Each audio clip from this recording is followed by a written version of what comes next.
तारीख 5 जुलाई साल 2023 और जगह मुंबई। अजीत पवार खोटा सिक्का है, उन्होंने पार्टी का बहुत नुकसान किया है। उनकी बातें सुनकर काफी अफसोस हुआ। पार्टी तोड़ने से पहले अजीत को बात करनी चाहिए थी। अब थोड़ा सा वक्त गुजरता है, यानी कि करीब 50 दिन। 50 दिन बाद तारीख आती है 25 अगस्त साल वही 2023। एक जगह और बदल जाती है। मुंबई से जगह हो जाती है पुणे का बारामती। पार्टी में कोई फूट नहीं हुई है। महाराष्ट्र के deputy CM Ajit Pawar NCP के नेता बने रहेंगे। कुछ नेताओं ने अलग पॉलिटिकल स्टैंड लेकर एनसीपी छोड़ी है, पर इसे टूट नहीं कह सकते। ये दोनों बयान एनसीपी लीडर शरद पवार के हैं, लेकिन बातें और अंदाज दोनों बिल्कुल अलग, एक दूसरे के बिल्कुल अपोजिट। भतीजे अजीत पवार 2 जुलाई को 2023 में ही एनसीपी के 8 विधायकों के साथ बीजेपी गठबंधन में शामिल हुए और राज्य के उप मुख्यमंत्री यानी कि डिप्टी सीएम बन गए।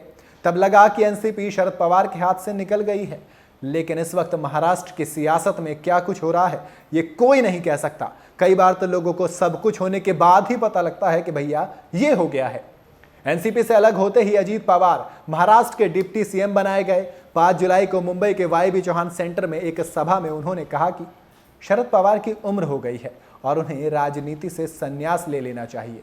उनमें अब पहले जितना जोश नहीं है और वो पार्टी को सही तरीके से लीड नहीं कर पा रहे हैं। ये कहना शरद पवार के लिए एक बड़ी बात थी। अजीत पवार ने जो कहा वो बहुत बड़े मायने निकल कर दे रहा था। ऐसे बयानों के बाद भी शरद और अजीत पवार एक खेमे में दिखाई देते हैं। पार्टी के टूट के बाद दोनों 4 बार मिल चुके हैं। एक्सपर्ट मानते हैं कि 3 वजह हैं जिसकी वजह से इतनी दूरियां के बाद भी ये दोनों करीब हैं। एक पार्टी का हक, दूसरा महाराष्ट्र की राजनीति में शरद पवार का कद और तीसरा पवार परिवार के होल्ड वाली हजारों करोड़ की संपत्ति का बंटवारा। जी हां, अजीत और शरद पवार 40 साल से एक दूसरे के साथ काम कर रहे हैं। इस दौरान पवार परिवार ने एक बड़ा एम्पायर खड़ा किया है। परिवार में 8 सदस्यों के नाम 20 से ज्यादा कंपनियां चल रही हैं। इसके अलावा कई ट्रस्ट भी हैं जिनके मालिक पवार ही हैं। Construction company Revati Buildcon private limited में अजीत पवार के बेटे पार्थ पवार, पत्नी सुनेत्रा पवार और शरद पवार की पत्नी प्रतिभा पवार पार्टनर हैं। यानी कि दोनों फैमिलियां लगभग एक हैं बिजनेस के मामले में। वहीं बारामती के विद्या प्रतिष्ठान में भी दोनों परिवार के लोग पार्टनर हैं। यानी कि ये जो दूरियां हैं ये नजदीकियों में बदलती जा रही हैं। आप पॉलिटिक्स में अलग हैं, परिवारवाद में एक साथ हैं। और इससे 5 सवाल निकल कर आ रहे हैं। यानी कि जो इतनी दूरियों के बाद भी मुलाकातें हो रही हैं, सवाल खड़े कर रही हैं। सबसे पहला सवाल तो यही है ना कि क्या अजीत पवार के चाचा शरद पवार को साथ लाने की कोशिश हो रही है? वो साथ में लाना चाह रहे हैं शरद पवार को भी? क्या शरद पवार एमवीए यानी कि महाविकास आघाड़ी को छोड़कर बीजेपी के साथ जाने वाले हैं? दरअसल नहीं जाएंगे। इसकी एक बड़ी वजह है। महाराष्ट्र की राजनीति में कहा जाता है कि पवार उस पार्टी के साथ बिल्कुल नहीं जाएंगे जिसको वो हमेशा से नाकारते आए हैं, जिसके वो खिलाफ हमेशा से रहे हैं। बीजेपी के पास क्या कोई ऑफर है कि शरद पवार उसे मान लेंगे? दरअसल बीजेपी ने पिछले 9 सालों में लगभग सभी बड़ी पार्टियों को ऑफर दिए हैं। तो ऐसे में एक्सपर्ट्स का मानना है कि शरद पवार को भी कोई ना कोई ऑफर तो दिया ही गया होगा। हालांकि वो इसे कितना मानेंगे ये तो वक्त हमें बताएगा। और अब अगला सवाल ये है कि क्या अजीत पवार और शरद पवार के बीच कोई समझौता हुआ है? क्योंकि दोनों की मुलाकात से ऐसा ही लग रहा है, ऐसा लग रहा है कि शरद पवार सब कुछ जानते थे। शरद पवार को सारा खेल पहले से पता है। शरद पवार की ही कोई प्लानिंग है या फिर अजीत पवार कुछ बड़ा करने वाले हैं? एक और सवाल यह है कि क्या वाकई में क्या ये सच है जो मुलाकातें हो रही हैं वो सिर्फ पारिवारिक मुलाकात है, इनका कोई राजनीतिक मायना नहीं है? यही कहा जाता है जब भी नेता मुलाकात करके निकलते हैं। यही कहा जाता है जब भी ये दोनों नेता मुलाकात करके निकलते हैं तो कहते हैं कि भैया मेरे चाचा हैं, मिलने आ गया था। वो भी कह देते हैं शरद पवार भी कि भतीजा है, मिल लिया। अब अगला सवाल आता है कि शरद पवार को साथ लाने के लिए बीजेपी को मिलेगा क्या? इतना क्यों जद्दोजहद हो रही है? दरअसल पिछले कुछ सालों में बीजेपी लीडर देवेंद्र फडणवीस ने कई बड़ी गलतियां की हैं। 2014 से 19 के बीच में वो बहुत पॉपुलर सीएम थे, लेकिन 2019 में उन्होंने शिवसेना को छोड़कर एक बड़ी गलती की। उसके बाद चुनावों में शरद पवार पर अटैक, पवार को फिर ईडी का नोटिस मिलता है। इससे राजनीति से खत्म हो रहे शरद पवार को एक नया जीवन मिल जाता है, ऐसा एक्सपर्ट्स का मानना है। दरअसल 2020 में फडणवीस शिवसेना को तोड़कर शिंदे को साथ ले आए, यानी कि एकनाथ शिंदे आए। उसके बाद सीएम बना दिए गए। फिर अजीत पवार का मामला सामने आया। इसने लोगों के मन में बीजेपी के लिए एंटी इनकम्बेंसी पैदा कर दी। तो वहीं एनसीपी के लिए और शिवसेना उद्धव ठाकरे के लिए एक सॉफ्ट कॉर्नर राज्य की जनता के मन में आ गया। बीजेपी को पता है कि मौजूदा हालात में महाराष्ट्र में मनचाही कामयाबी नहीं मिल पाएगी, इसलिए वो कोशिश कर रहे हैं कि शरद पवार को साथ लाया जाए और लोकसभा चुनाव में 48 में से ज्यादा सीटें लाई जा सके। वहीं अगर शरद पवार का साथ मिला तो लोकसभा चुनावों में बीजेपी को बड़ा फायदा होगा। इसकी कई सारी वजह हैं। एक तो शरद पवार के पास अपना एक फैक्टर है।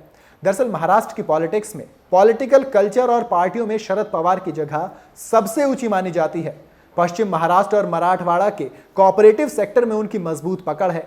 40 साल से शरद पवार शुगर लॉबी पर भी कब्जा करे बैठे हैं, यानी कि ये जो शुगर लॉबी है वो कई सारी सीटों पर असर डालती है और वो सारी सीटें अगर शरद पवार जाते हैं उस खेमे में तो एक बड़ा फैक्टर बीजेपी को 48 जो लोकसभा सीटें हैं उन्हें साधने के लिए मिल जाएगा।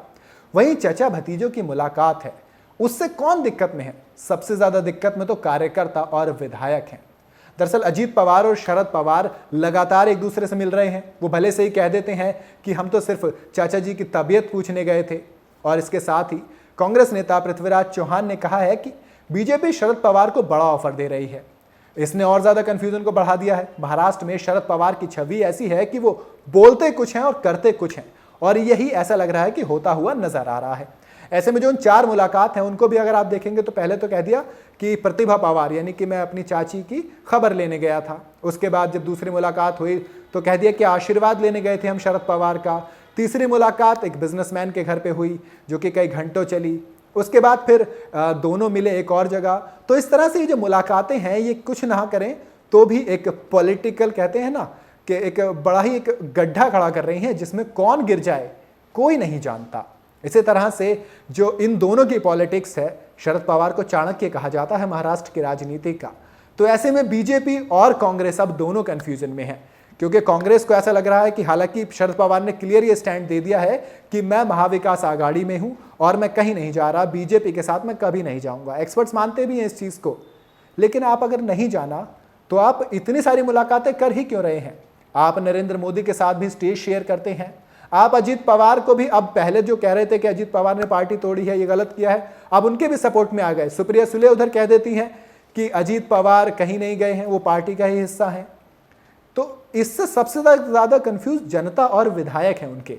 कोई सा विधायक, जब आपको याद होगा 2 जुलाई को जब पार्टी टूटी थी तो उसके बाद से कई सारे विधायक ऐसे थे जो पहले तो कह रहे थे मैं शरद पवार के साथ हूं, अगली बार वो उधर अजीत पवार के साथ देखने को मिल रहे थे। तो इस तरह से कशामशी चल ही रही है रस्सी की, कौन किसकी तरफ है। लेकिन एक चीज ये भी है ना कि कई बार पावर नहीं टूटने देते किसी भी चीज को। लड़ाई तो सिंबल की भी चल रही है, शायद इसीलिए शरद पवार नर्म पड़े हुए हैं, क्योंकि उन्हें डर है कि जो उद्धव ठाकरे के साथ हुआ वो शरद पवार के साथ भी हो सकता है। खैर, आपको क्या लगता है कि क्या शरद पवार का हाल भी उद्धव ठाकरे जैसा होगा? क्या शिंदे की तरह अजीत पवार भी सिंबल और पार्टी लेकर फुर हो जाएंगे? मुझे कमेंट में जरूर बताइएगा। वीडियो अगर आपको पसंद आई हो तो इसे लाइक और शेयर जरूर करें, और जाते जाते चैनल को सब्सक्राइब करना बिल्कुल ना भूलें।